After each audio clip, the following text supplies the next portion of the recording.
the very bedrock, foundational part of the universe. But the problem is, quantum physicists are just saying, well, when you get right down to the smallest thing that makes the thing that makes the thing that makes the thing, essentially the universe at its core is unpredictable. The best we can come up with is that the universe at its core is some sort of relationship of energy. So you have brilliant, studied, respected research scientists saying, all we can come up with as the universe at its core is made up of some sort of relational energy that we simply can't control. Some of them are even starting to use words like personality. And that this energy that holds everything together, that brought everything into existence and somehow sustains or holds everything in existence, gives life to everything, and simply has a mind of its own. We cannot conquer it or put it in a box. It is simply above and beyond what we can comprehend. High-end particle quantum subatomic physicists are starting to sound a lot like ancient Near Eastern Jewish poets. Now, for years there's been a disparity because you have those trying to explain the weirdness of the bigness of the universe, my technical scientific language, the weirdness of the bigness, and then you have others at the quantum level talking about the weirdness of the smallness. But these two ways of explaining why things get so strange when they go big and why things are so inexplainable when they go small have essentially been two different ways. And so there's been a search for years for what's called a unified theory. Is there some way to explain why the universe, whether you go incredibly far out or incredibly far in, is just strange and unpredictable, and it bends, and light does all sorts of things? Is there some way to explain it all? And a group has come along who have said, well, the way to explain it is that the ultimate building block of reality is actually small strings. These are called string theorists, and they've presented to the world essentially what's called string theory. So you immediately say, well, wait, what do you mean by small? They're essentially saying the universe is to the earth as the earth is to an atom. The universe is bigger than the earth in the same way the earth is bigger than an atom, in the same way an atom is bigger than one of these strings. Yeah. And they're saying, well, the real issue isn't the bigness and the outness or the smallness and the inness. The real issue is multiple dimensions of reality. Now, to get our minds around dimensions, this is a rectangle and this is a circle. Now, this circle will never be a rectangle, and this rectangle will never be a circle. This board that I'm writing on is a two-dimensional surface. It has height and it has width. And so in two dimensions, this rectangle will never be a circle. This circle will never be a rectangle. If you ask me which is which, it's either or. It's either a circle or a rectangle. Now let's move from 2 dimensions to 3 dimensions. Let's add a dimension. This marker from the side is a rectangle. And yet, if you look at it from the end, it's a circle. So in 2 dimensions, it's either a rectangle or a circle. You add a dimension, and all of a sudden, what was either or mutually exclusive becomes both and. If the question was, well, is it a rectangle or a circle in 3 dimensions? Yep. How much blood has been spilled and oxygen wasted arguing over whether it's this or this, when maybe sometimes the answer is yep? Think about religion alone. Faith or science? Yep. Okay. Predestination or free will. And the one side has a list of Bible verses, kung fu, and the other side has their list of Bible verses, and maybe the good God who made everything is like, look, I gave you the marker trick. Yep. And you have the circle group, which is like, come on, man, join the circles. The universal loving embrace. Come on.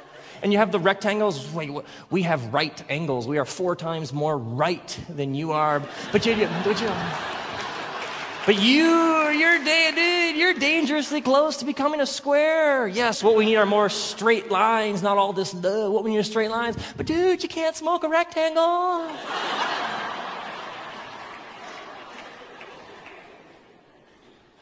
Maybe sometimes the good God who made everything just says, yep.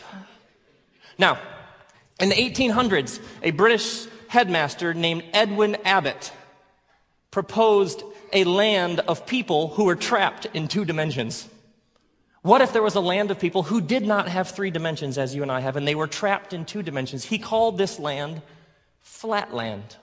What could we learn as enlightened 3Ders if we were to spend time observing those trapped in 2 dimensions? How, if you lived in 2 dimensions, would you experience something that had 3 dimensions? What if you were trapped in Flatland and all you had was height and width? And what if you encountered a 3-dimensional object? What if my ring passed through your 2-dimensional world? What if a 3-dimensional ring passed through this flat 2-dimensional world? If this ring was able to pass through this marker board, how would they see it? Imagine when it first touched, it would be a point. Then as it continued to go through, the point would turn into a line, and then it would turn into 2 lines, and then when the ring was halfway through, it would appear as 2 different lines, and then if it kept going, the lines would come back together, point, and then it would be gone, correct? Because you talk about this all the time with your friends. You're out at a restaurant. You know, I was thinking the other day, napkin, ring, I don't know. Now, how would these 2 process what they just experienced? How would the 2 of them, if that happened? Do you see that? A little weird, wasn't it? What was that? I don't know. Well, what did you see? Well, I saw a point, and it turned into a line. Then it turned into 2 lines, and then the lines got farther and farther apart. Then they came back together, 1 line, point, and then it was gone. I know. I think it was something more. Well, what do you mean? I think it might have been a ring. What do you mean? It almost has, to me, a certain Monty Python. A ring? I do say. A ring? Yeah, I think that the point, line, point, I think that was actually something more. Well, have you ever seen a ring? No. Ever seen a picture of a ring? No. Ever held a ring? No. Never been to Ringville? No, you haven't. So, no, you know what all it was? Point, line. That's all I need to know. Line, point, gone. That's all it was. I don't know. I just, do you have any evidence? No. Do you have any proof? No. Any photos? No. Anything in a lab you can test? No. So this person ends up having to use words like, I don't know, I just sense, feel, trust, believe, have faith. And so the experience of the ring actually reveals 2 vastly divergent worldviews. The one person immediately shifts into Flatland is all we have. It's all we can prove. It's all we know. It's all we can document.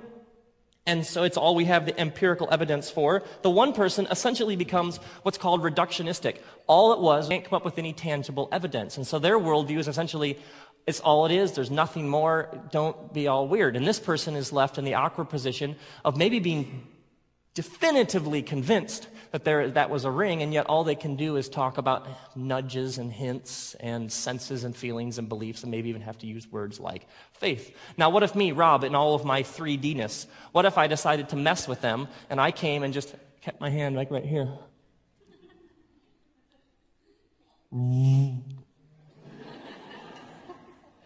And what if the one said, you feeling anything weird?